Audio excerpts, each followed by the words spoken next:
Hey everyone, welcome back. Ready for another deep dive. Always. What are we looking at today? Well, we're jumping ahead this time, all the way to 2025. Oh, nice. Future of gaming stuff. Exactly. I found this article online. It's called The Top 9 New Upcoming Games 2025. Catchy. So what's first on the list? I'm ready to have my mind blown.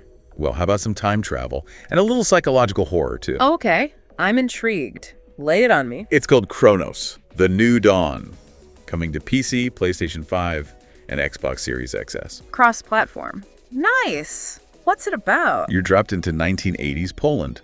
The 80s, that's kind of a unique setting. Yeah, and it's post-apocalyptic, too. Post-apocalyptic 80s Poland. I'm in. What else? Well, it's being developed by Bloober Team. Bloober Team. Hold on. Aren't they the folks behind Layers of Fear? That's right, in the Medium and Observer. Those guys know how to make a creepy game. So we're talking serious psychological horror here, not just jump scares, right?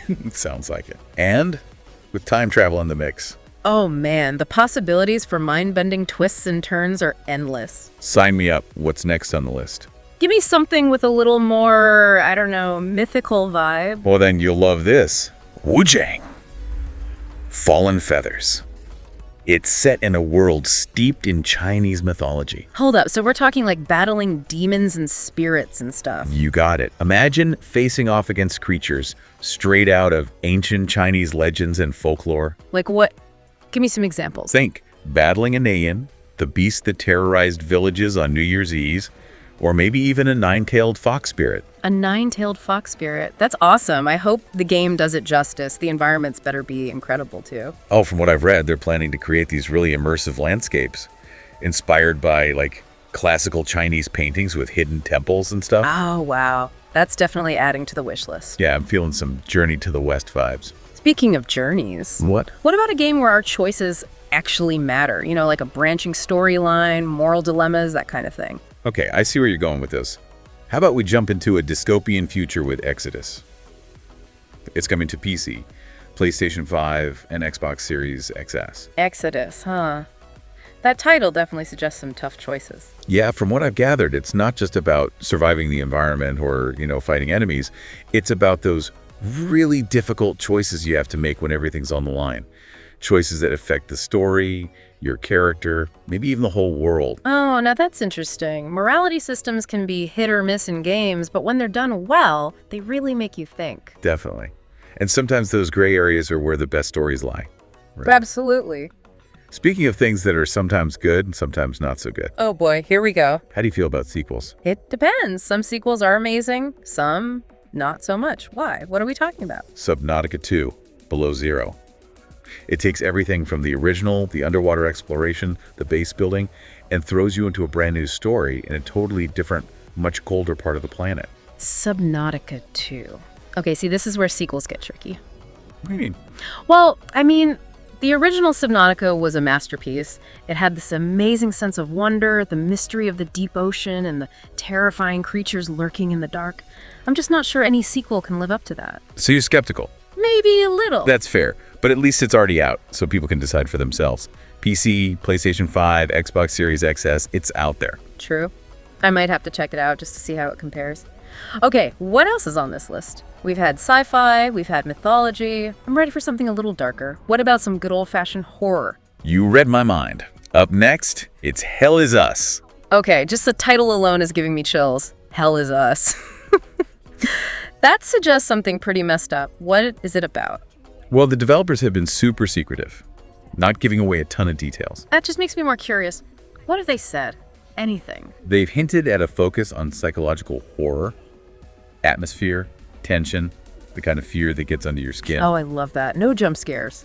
It doesn't sound like it. Oh. It seems like they're really going for a slow burn, unsettling kind of horror experience. All right, I'm sold.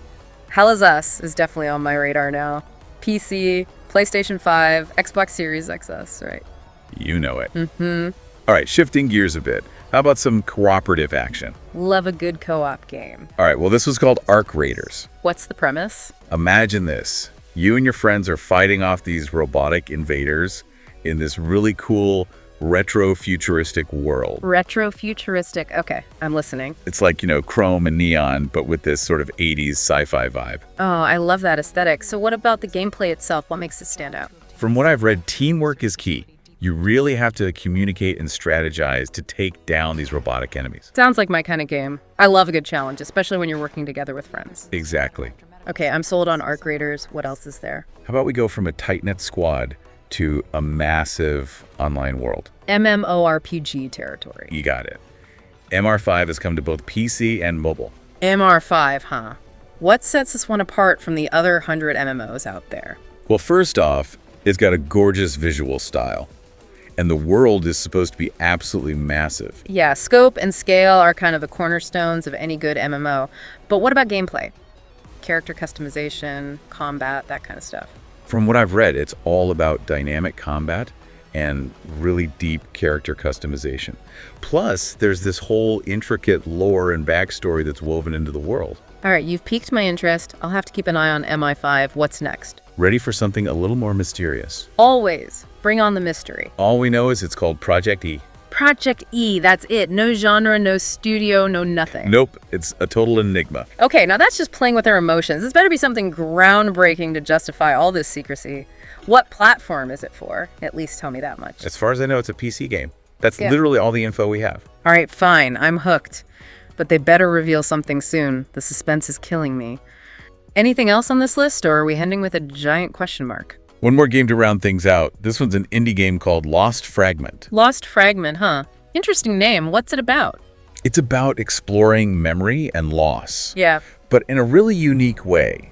The developers are calling it an exploration of fragmented realities. Fragmented realities. Okay, I'm intrigued. It's like you're piecing together the main character's past by traveling through these shattered worlds, each one representing a different piece of their identity or their memories. Oh, wow. That's a really powerful concept. It sounds like it could be emotionally heavy, but in a good way. Like it could really stick with you after you finish playing. Exactly. So there you have it, folks. 9 games, 9 wildly different experiences, all set to drop in 2025.